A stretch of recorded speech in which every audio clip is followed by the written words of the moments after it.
Idina ny toetry ny andro any an-dranomasina ny alatsinainy faha-7 ambin'ny folo ny volana aprily amin'ny 7 ora maraina ka hatramin'ny talata faha-8 ambin'ny folo ny volana aprily amin'ny 7 ora maraina. Misy ny anticyclone izay mitondra ny rivotra avy any atsimo ao amin'ny atsimon'ny Madagasikara ao izao fotoana izao. Vokatr'izay dia somary hisy ihany koa ny alondrano aterak'izay rivotra avy atsimo izay na ny tsioka atsimo ka mety ho tafiakatra hatrany amin'ny 3.5 metatra ny haavon'ny onjan-dranomasina amin'iny morotsiraka atsimon'ny nosy ary manodididina ny 3 metatra kosa ho an'ny morotsiraka afovoany andrefan'ny Madagasikara.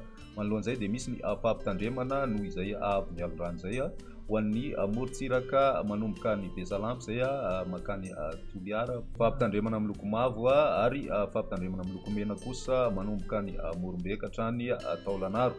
Manan-kery ireo hatramin'ny faha-9 ambin'ny folo ny volana izany ny talata androany izany ka iangaviana ny mpampiasa ranomasina anaraka hatrany ny toromarika ireo manam-pahefana isa tokony isoroantsika ny loza mety hitranga ao anatin'izay ny toetrandro any an-dranomasina kosa indray ho an'ny morotsiraka atsinanany Madagasikara Cap d'Ambre hatrany Cap Est anorana miatoato manomboka ny alina ary ho avy atsimo ny rivotra ka ho 20 ka hatramin'ny 17 kilometatra isan'ora, hatratra 20 kilometatra isan'ora any avaritry Bomara any amin'ny farany teloptaona.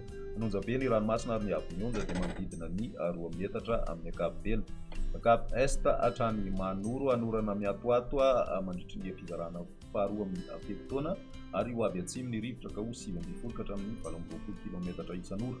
Anonja be ny ranomasina ary ny haavon'ny onja nodidina ny 2.7 ka hatramin'ny 2 metatra. Misy ny alondrano madinika avy any atsimo.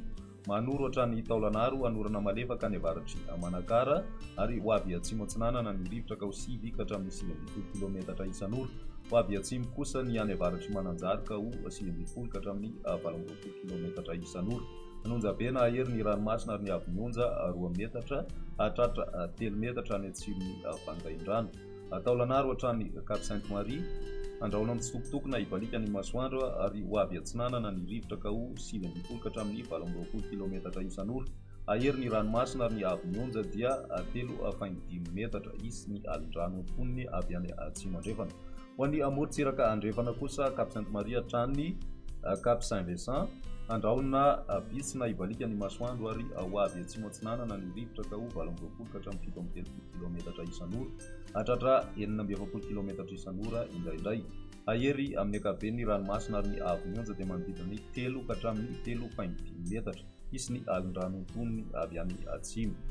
Cap Saint-Vincent hatrany Cap Saint-André sy tandrin-drahona vitsy ny maraina ary ho avy atsimo ny rivotra ka ho 9 ka hatramin'ny 18 kilometatra isan'ora. Mety 7 kilometatra isan'ora izany ny atoandro. Anonja be na ahery ny ranomasina ary ny haavon'ny onja dia 3 metatra any amin'ny tapany atsimo fa henany an-dalana izany rehefa atoandro, 2 metatra kosa na 2.5 metatra ny any ankafa misy ny alondrano avy any atsimo.